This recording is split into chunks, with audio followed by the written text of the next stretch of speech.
Hello guys, welcome to my YouTube channel. আজি আপোনালোকলৈ এটা খানাৰ ব্লগ লৈ আনিছো আৰু আজি গাহৰি আৰু নলটেঙা বনাম। আসলতে আমাৰ ঘৰলে আলহী আহিছে। আলহী মানে এই আমাৰ ভতিজাটো হাই ই গৌৰৱ আহিছে আৰু এই যে থাকিবলৈ আহিছে। আজি তাকে ভাবিছো ইয়াক নলটেঙা আৰু গাহৰি খাম আৰু আমি মায়ে মই নলটেঙা আৰু গাহৰিটো বনাম। আশা কৰিছো আপোনালোকে ব্লগটো চাই ভাল পাব। ব্লগটো চাই ভাল পালে লাইক কমেন্ট সাবস্ক্রাইব কৰি দিব। মাংসটো বইল কৰি লৈছো।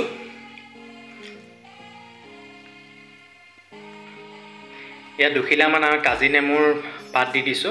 আসলতে এই গাহৰি মাংস বইল কৰোতে কাজি নেমুৰ পাত কেইখিলা মান যদি দি দিয়া হয় তেতিয়া মাংসখিনি এটা বেলেগ ফ্লেভাৰ এটা আহে।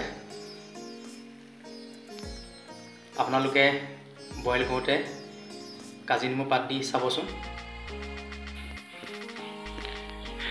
এইজোপা আমাৰ নলটেঙা জোপা আৰু মাংসৰ লগত খাবলৈ ইয়াৰে পাত অলপ চিঙি থৈছিলোঁ।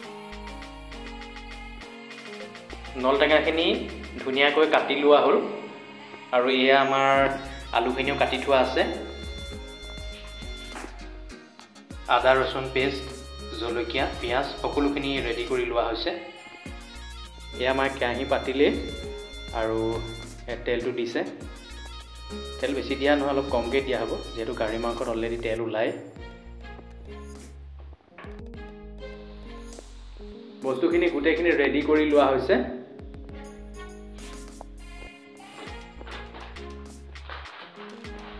তেলটো গৰম হৈছে আৰু পাঁচফোৰণ দুটামান দি লোৱা হৈছে।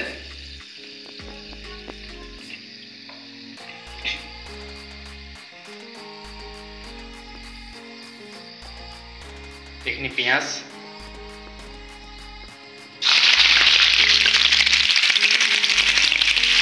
পিঁয়াজ দি দিয়া হ'ল।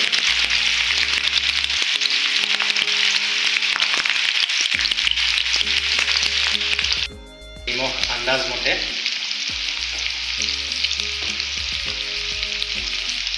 ইয়াৰ পিছত হালধি,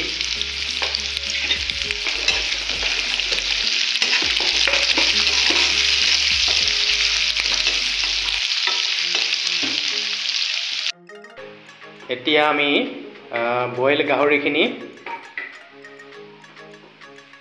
কেৰাহীত দি দিয়া হ'ল।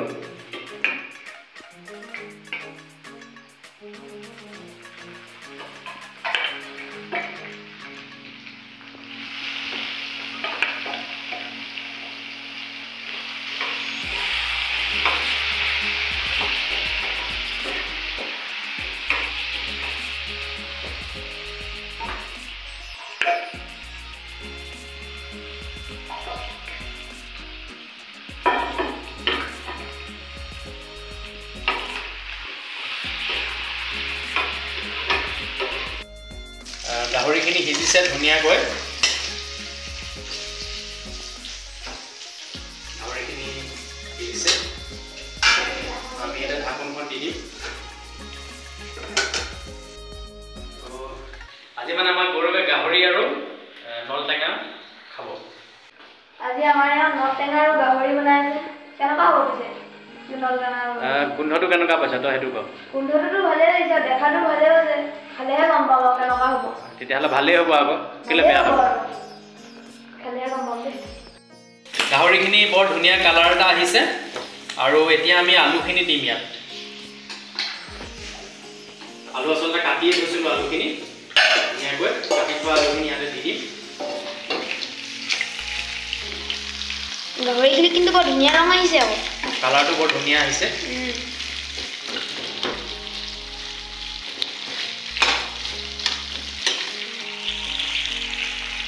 দুটামান জলকীয়াও দি দিলোঁ, অকণমান জ্বলা হ'লে ভাল লাগে। আৰু আমি এতিয়া ঢাকনখন দি দিম, অলপ সময় সিজিবলৈ দিম ঢাকনখন দি।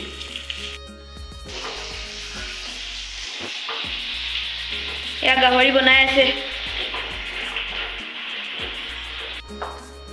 মাংসখিনি ঢাকন দি থৈ আহিলোঁ আৰু অলপ সিজিবলৈ দিছোঁ। মায়ে দেউতাই টিভি চোৱাত ব্যস্ত।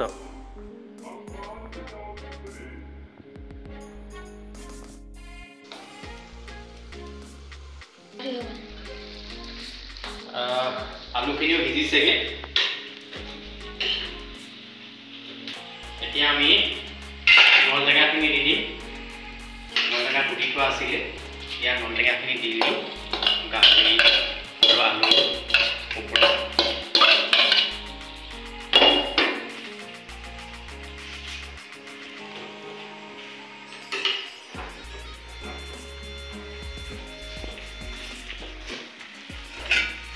দেখিলে কিন্তু ধুনীয়া লাগিছে আকৌ, হয় নাই? কালাৰটো ভাল লাগিছে। নলটেঙা গোন্ধটো লাগিছে। ঢাকনটো দি দিম। মাংস সিজিছে আৰু এয়া মায়ে অলপ পানী দি দিছে, গৰম পানী।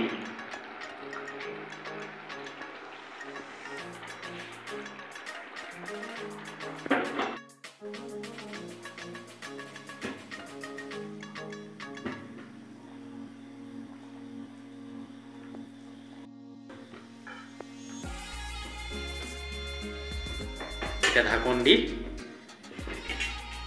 সিজিবলৈ দিয়া হ'ল।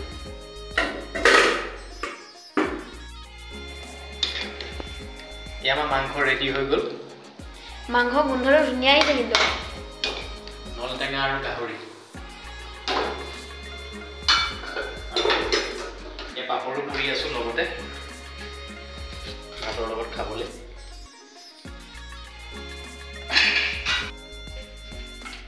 পাপৰ পুৰিছোঁ বিনা তেল দি।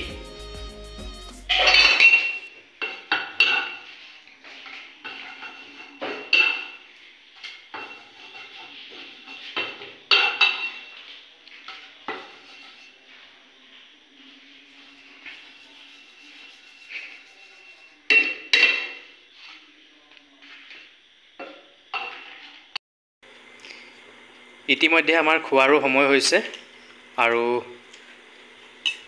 এয়াৰ আমাৰ নলটেঙা আৰু গাহৰি মাংসৰ এসাঁজ। মই এতিয়া মাংসটো টেষ্ট কৰি চাওঁ। কেনেকুৱা লাগিছে খাবলৈ? ভাল হৈছে। আপোনালোকেও নলটেঙা আৰু গাহৰি মাংস বনাই খাব, নিশ্চয় ভাল পাব। আৰু আশা কৰিছোঁ আপোনালোকে ভিডিঅ'টো চাই ভাল পালে। আৰু যিসকলে মোৰ চেনেলটো নতুনকৈ চাই আছে তেওঁলোকক মোৰ চেনেলটো ছাবস্ক্ৰাইব কৰি দিবলৈ অনুৰোধ জনালোঁ। ধন্যবাদ।